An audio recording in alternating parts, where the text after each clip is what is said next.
दशम स्कंद की इस कथा में हम चलें, इससे पहले शुद्धि के लिए बात आती है कि जो चीजें थी बट गई, क्योंकि अभिमान आ गया था।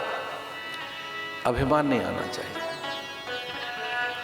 वो साधना की सबसे बड़ी बाधा है।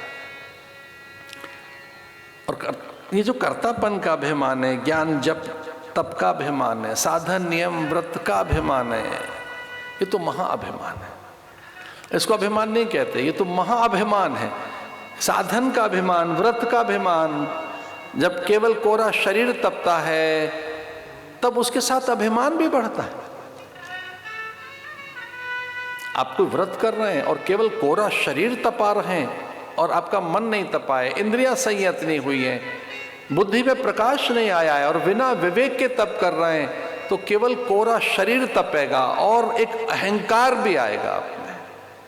तप के साथ इंद्रियां भी तपे, मन भी तपे, एक बौद्धिक भी ताप आप में आना चाहिए, बौद्धिक तप। ब्रह्म ज्ञान उसी को कहते हैं, ब्रह्म सत्र ब्रह्म यज्ञ उसी को कहते हैं जिसमें आप भी तप रहे होते हैं।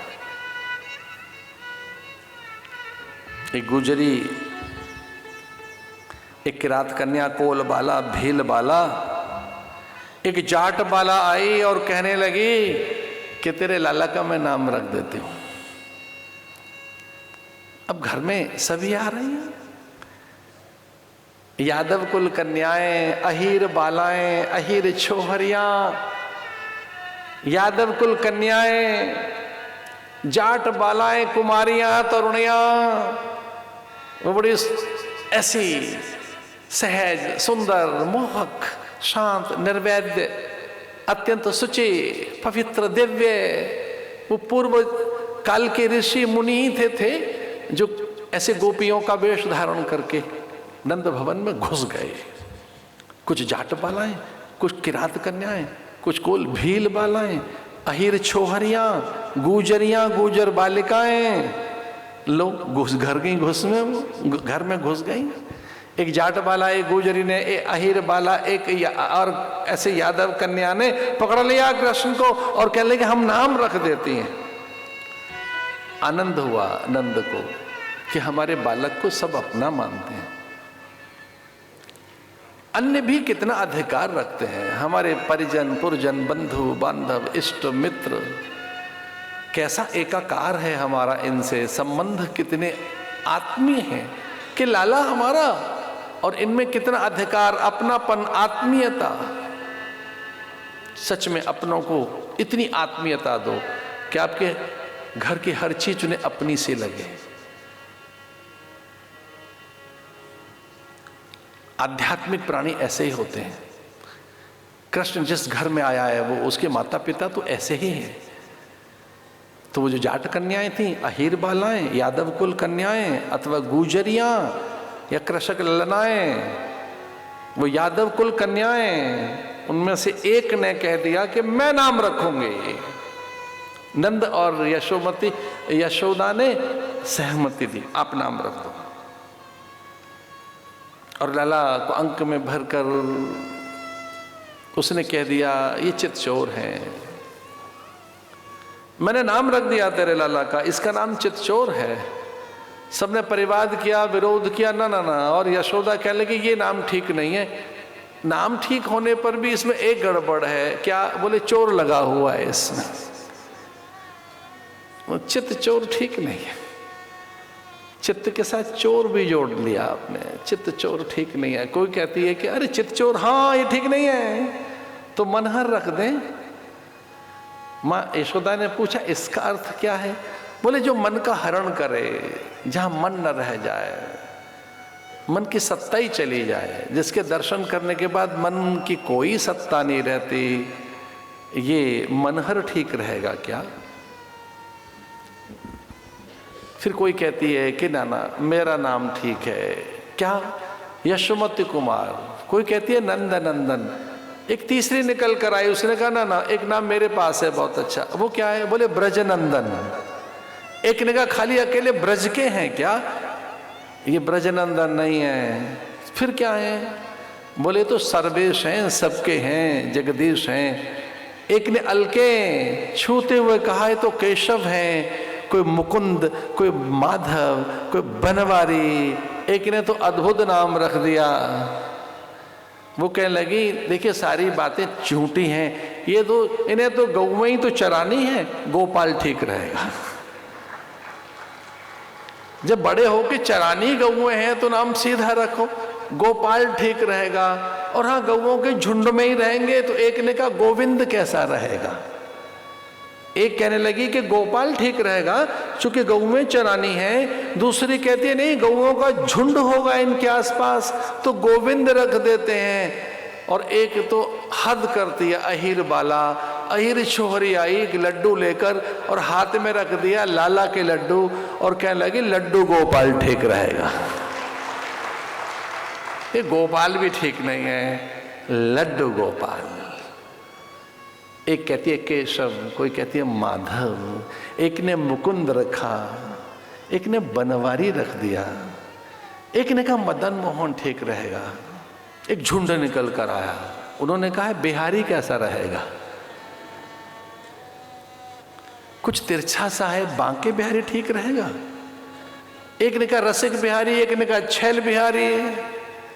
नंद बाबा ने कहा ठहरो ठहरो, ये हमारा अधिकार नहीं है, गुरुजी जो नाम रखेंगे वही ठीक है, जो गुरुदेव रखेंगे, जो गुरुजी कहेंगे वो नाम ठीक है। क्योंकि नामकरण में हमारा अधिकार नहीं है, हम अपने इन गुरुओं के अधिकार का प्रयोग नहीं करेंगे। इसलिए नामकरण संस्कार में गुरुदेव के आशीष लेंगे। अब गुरु भी दो हैं, ये वैसे तो बेटा देवकी का है तो उनके गुरु आने चाहिए, हमारे यहाँ आया है तो हमारे गुरु हों, और इस प्रकार से दोनों ही गुरु बुला लिए गए। वसुदेव की तरफ के गुरु गर्गाचार्य और नंद बाबा के गुरु शांडिल्य ऋषि। इस प्रकार से दोनों ही ऋषियों का आह्वान किया गया। ऋषियों ने कहा कि देखो गोपनीय ढंग से नाम रखा जाएगा, परिजन पुरजन बंधु बांधव इष्ट मित्र और ये गोपांगनाओं का झुंड न रहे। तो पूछा नंद बाबा ने कि इनको क्यों नहीं रखना चाहते। बोले हम कोई नाम रखेंगे बीच में एक नया नाम और रख देंगे, इसलिए हम अकेले में ही नाम रखेंगे। तो किनकी संगति रखें। बोले गौ माता की संगति में, तो गौओं के झुंड में एकांत में, इसलिए कि हम भेद खोल देंगे तो भेद की रक्षा होनी चाहिए।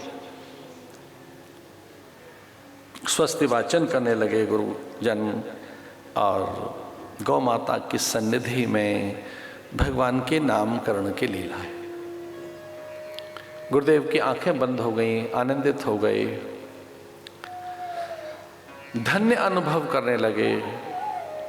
इसे गर्गाचार्य अत्यंत आनंदित हैं और गर्गाचार्य कहते हैं मेरा सन्यास सार्थक हो गया कि सामने सच्चिदानंद है, मेरे पांडित्य को पूर्णता मिल गई, सामने परमात्मा है।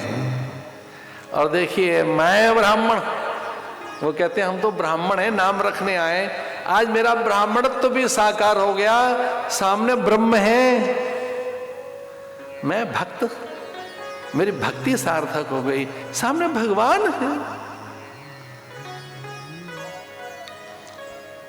नंद बाबा से यशोदा ने कहा ये आचार्य जी थोड़े बाबरे से लगते हैं, हमारे लाला को देखकर बिलख पड़े, अश्रु आ गए इनके मन में, हमारे लाला के दर्शन करके असहज हो गए, है ही ऐसा हमारा कान्हा। तो इन्हें हो क्या गया है जो बार बार हमारे लाला के चरण छूते हैं, हाथ चूमते हैं, अंक में भर लेते हैं, और गर्गाचार्य बार बार उनके चरणों को इसलिए छू रहे हैं कि इन्हीं चरणों से तो गंगा निकली है। वो उनकी कोमल उंगलियों का स्पर्श करते हुए उनकी हथेली पर ओठ इसलिए रख देते हैं कि हे देव, हे जगन्नाथ, इन्हीं हाथों से तो आपने समूची सृष्टि की निर्मित की है, आओ इन हाथों का आदर कर लो। मैं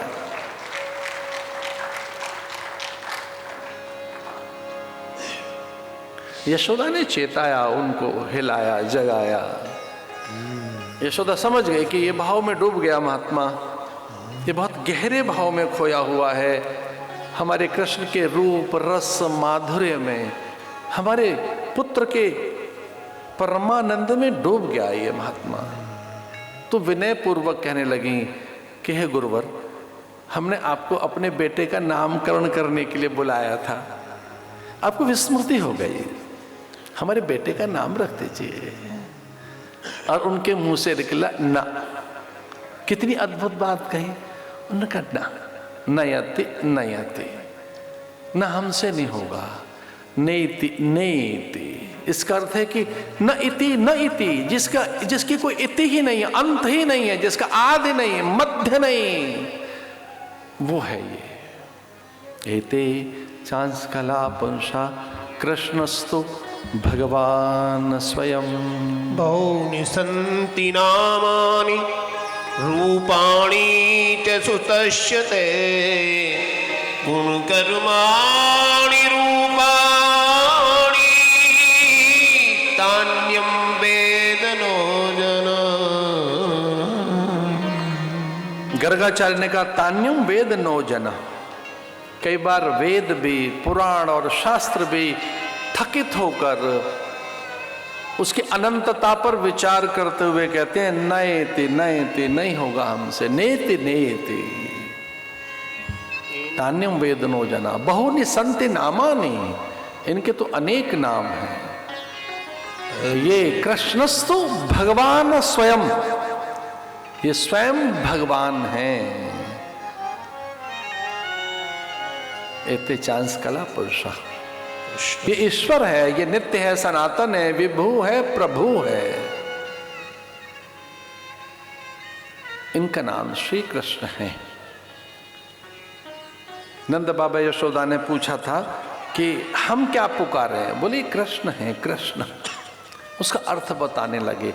कृष्ण का अर्थ है जो कृष धातु से बना है, जिसमें आकर्षण है, माधुर्य है, मुग्धता है, ऐश्वर्य है, अनंतता है, जिसमें विद्या है, विभूति है, वैभव है, अलौकिकता है, जिसका अंत नहीं है, आदि नहीं, मध्य नहीं, जो सनातन है, समीचीन है, प्रत्येक संदर्भ में नूतन और सामायिक है, जो हर पल प्रासंगिक है।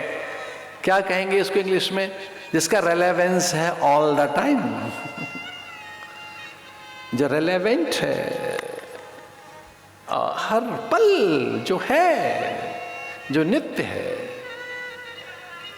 न इति, जिसकी इति नहीं होगी, न आरभ्यते, जिसका कोई आरंभ ही नहीं है, न च मध्य, और हाँ जिसका कोई मध्य ही नहीं है, जो काल का भी काल है, जो आरंभ के भी आरंभ में, प्रारंभ के प्रारंभ में, पूर्व के पूर्व की जो अपूर्वता है, वो मेरे सामने है। जो पूर्व की भी अपूर्वता, पूर्वता है, पूर्व कहेंगे पहले को, तो पहले से पहले, उससे पहले, सबसे पहले, आरंभ के भी प्रारंभ में जो है, आदि के भी आद्य में जो आद्यावस्था है, वो ये जो एक अपूर्वता है, ये जो दिव्यता है, ये कृष्ण है ना। इसमें आनंदवाचक है। ध्यान रखना, आकर्षण तो संसार की बहुत सी वस्तुओं में है, पर आकर्षण मंद हो जाता है, खो जाता है। आकर्षण में आनंद भी है, आकर्षण में मोद माधुर्य भी है, आकर्षण में मुक्ति भी है, आकर्षण में आत्मीयता भी है। आकर्षण केवल आकर्षण नहीं है, वो नित्य है। और बहुत से पदार्थ हमें अपनी ओर खींचते तो हैं, पर उनमें आकर्षण नित्य नहीं है, क्षण भंगुर है, थोड़ी सी देर का है। तो जो सच्चिदानंद है, नित्यानंद है, मुक्तानंद है, अखंडानंद है, परमानंद है, ऐसे में आपको विनोद के लिए कह रहा हूं, महात्माओं के नाम के आगे आनंद लगता है, जैसे दयानंद, विवेकानंद, ऐसे उनके नाम के आगे, फिर उनके वंश अथवा गोत्र अथवा उनकी अवस्थाएं